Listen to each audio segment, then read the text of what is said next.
St. Louis, Missouri, July 1904. The temperature outside the Louisiana Purchase Exposition has climbed past 90 degrees, and inside the fairgrounds, a Syrian immigrant named Ernest Hamwi is selling a crisp waffle-like pastry called zalabia from a small booth on the midway.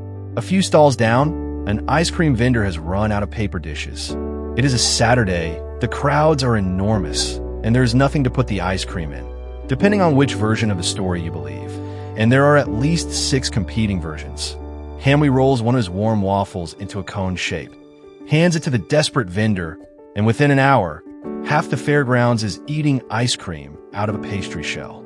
6,000 miles of walking paths, over 19 million visitors that summer, and by some accounts, this single improvised fix becomes the origin story America tells itself about the ice cream cone. But the story does not start here. It starts over 2,000 years earlier in the ancient Mediterranean, with wafers that had nothing to do with dessert at all. To find the real beginning, you have to go back to the Greeks and the Romans sometime around the 1st century BCE, when cooks were already pressing thin batter between 2 hot iron plates to make flat, crisp wafers called obelios. These were not cones. They were not even sweet most of the time. They were flatbreads, cooked fast over open flame, eaten plain or wrapped around savory fillings. But the technique, batter, heat, thin iron plates, a shape that could be rolled, that technique survived. It traveled through the medieval world, through monasteries in France and Belgium, where monks refined the wafer iron into something more decorative, stamping religious symbols and family crests into the batter before it cooled. By the 1300s, wafer makers had their own guild in Paris. They called themselves obelios, and they sold their wares on street corners, sometimes rolled into tight cylindrical tubes called cornets, which is French for little horns. Think about that for a second. The word cornet, the actual word that would eventually attach itself to ice cream, was already in use for a rolled wafer pastry 400 years before anyone thought to put frozen cream inside one. Move forward to the 17th century, and you land in Naples and Sicily, where Italian confectioners were experimenting with sorbetto, a semi-frozen fruit ice made possible by a discovery that seems almost too simple to matter. Mixing snow with saltpeter dramatically lowers the freezing point of water. This was not folk knowledge. It was documented chemistry, written up by Neapolitan scientists like Giambattista della Porta in the 1500s, and it turned ice cream from a rare curiosity, something only the very wealthy could access via mountainized cellars, into something an ambitious street vendor could actually produce and sell. That decision to write down and circulate the salt and ice freezing method seemed small at the time. It was not. It is the single technical breakthrough that made mass-market ice cream possible at all, 3 centuries before anyone had a mechanical freezer. By the 1700s, ice cream had crossed the Alps and reached the tables of French and English aristocracy. Thomas Jefferson brought a vanilla ice cream recipe back from Paris in the 1780s, 18 steps long, in his own handwriting, now archived at the Library of Congress. But this was still a rich man's dessert, served in a bowl, eaten with a spoon, entirely disconnected from the wafer cones being sold on the streets of Paris and London. 2 separate food traditions, running in parallel for 100 years, waiting for someone poor enough, or desperate enough, or clever enough to smash them together.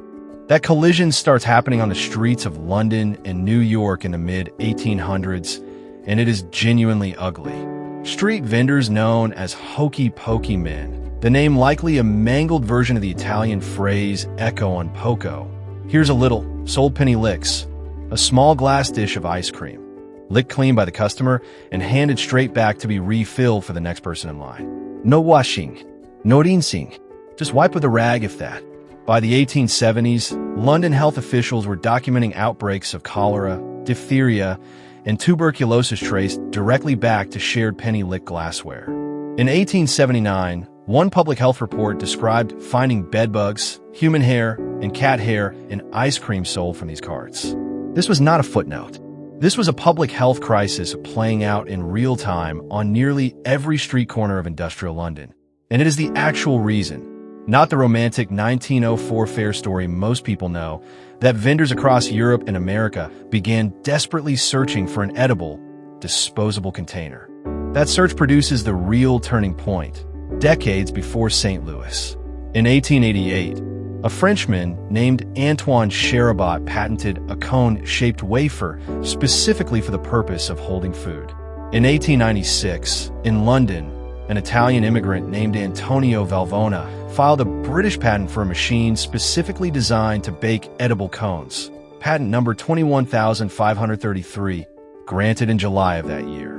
And in December 1903, nearly 7 months before Ernest Hamley's famous fair improvisation, an Italian-American confectioner named Italo Marchiony filed for a United States patent for a mold designed to bake pastry cups with edible walls.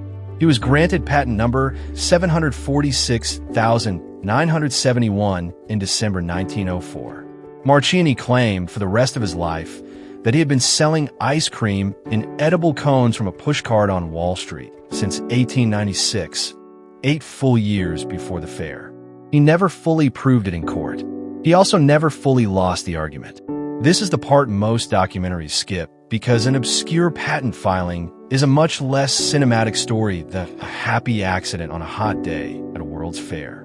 But it is the truer one. The cone was not invented in St. Louis.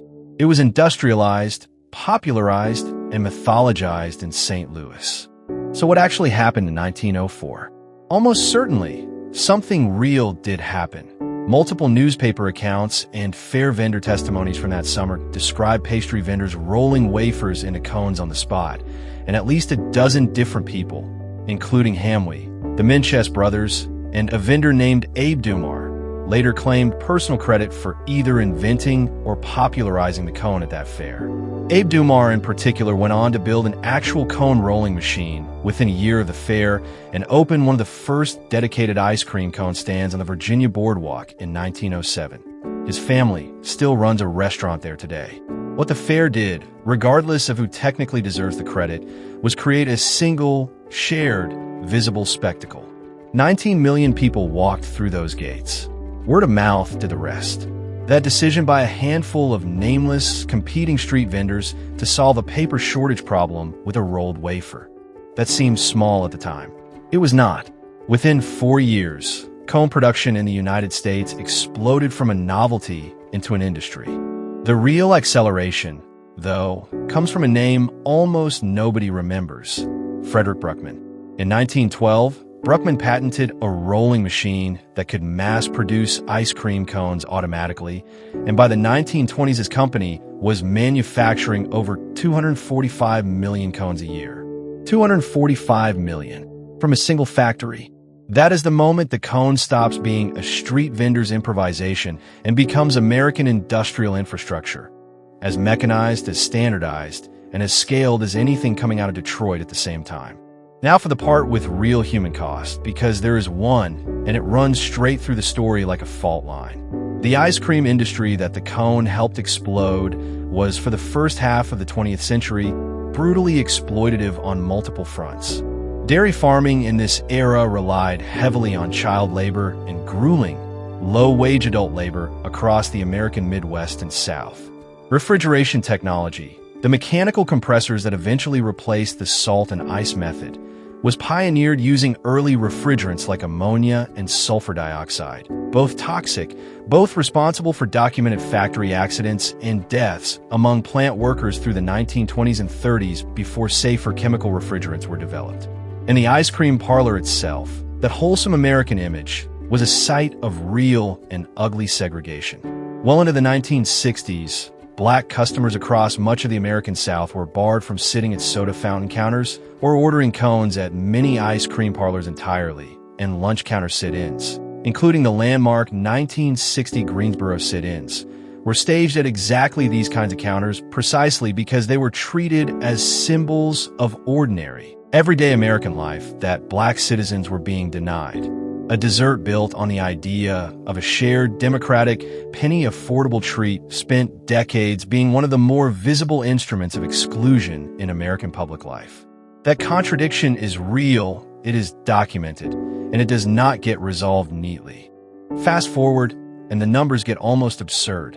The United States alone produces more than 1.3 billion gallons of ice cream and related frozen desserts every single year, according to the International Dairy Foods Association. Global ice cream cone production runs into the tens of billions of units annually once you count the cake cone, sugar cone, and waffle cone varieties churned out by manufacturers across Asia, Europe, and the Americas. 90% of American households report keeping ice cream in the freezer at any given time. July has been officially designated National Ice Cream Month in the United States since 1984, signed in a proclamation by Ronald Reagan, who also declared the third Sunday of that month National Ice Cream Day. A dry, slightly funny footnote for a dessert whose actual origin involves cholera outbreaks and disputed patent lawsuits. And no, that is not something anyone made up. Here is the twist nobody expects. NASA has actually sent freeze-dried ice cream, the crumbly, foil-packaged astronaut ice cream sold in gift shops, into orbit. Though contrary to popular belief, it was never a staple of actual mission food and was mostly a novelty item developed for a single 1968 Apollo mission before being spun off commercially. But the underlying science, freeze-drying dairy fat and sugar into a stable, shelf-stable form, is now being seriously studied for long-duration space travel, including proposed Mars missions where crews will need calorie-dense, psychologically comforting food that does not require refrigeration for years at a time. A dessert that began as a street vendor's desperate fix for a paper shortage may end up, quite literally, feeding humanity's attempt to leave the planet. Think about the distance this thing has traveled. It became a Greek flatbread. It became a monk's decorative wafer. It became a French pastry word. It became a public health crisis. It became a disputed patent war fought in 3 different countries. It became a battleground for civil rights. It became a $245 million a year factory product, and it became, eventually, astronaut food. Few objects on Earth have moved through that many completely different identities and somehow ended up recognizable, at the end of it, as exactly the same simple thing. A cone, some cream, and a hot day. It is, in the end, a genuinely strange thing that one of the most universally beloved objects in the modern world exists mainly because a 19th century public health crisis made shared glassware unsafe, and a handful of competing immigrant street vendors were too busy trying to out-hustle each other at a World's Fair to realize they were inventing an industry. If you enjoyed this, hit subscribe and drop a comment telling us which part of the ice cream cone's history surprised you the most. And make sure to like this video so more people